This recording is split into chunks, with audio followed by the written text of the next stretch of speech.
लेकर सहयोग शिविर लगाया जा रहा है पूरे बिहार में।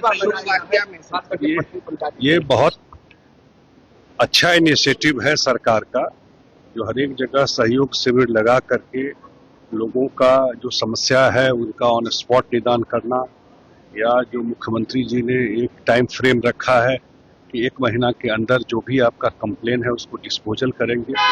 आपको याद होगा नीतीश कुमार जी लगातार पटना में मिलते थे लोगों से, और जनता के दरबार में मुख्यमंत्री, उनका तो लाइन ही टैग लाइन था।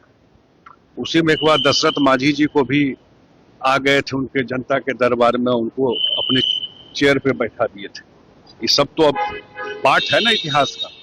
ये बहुत अच्छा इनिशिएटिव है, और जनता के समस्याओं का ऑन स्पॉट त्वरित निदान करना, तो ये मुझे लगता है कि उसका डिस्पोजल भी होगा, और एक सेंस ऑफ थोड़ा टेक्नोलॉजी को भी यूज किया जा रहा है इसकी जो कंप्लेन है आज उसका एक टाइम फ्रेम जैसा हम लोगों ने देखा नहीं, टाइम फ्रेम जो दिया हुआ है, और वहां जाकर के सब लोग जाकर के सहयोग शिविर में समस्याओं का निदान करेंगे, तो बड़ा अच्छा इनिशिएटिव है।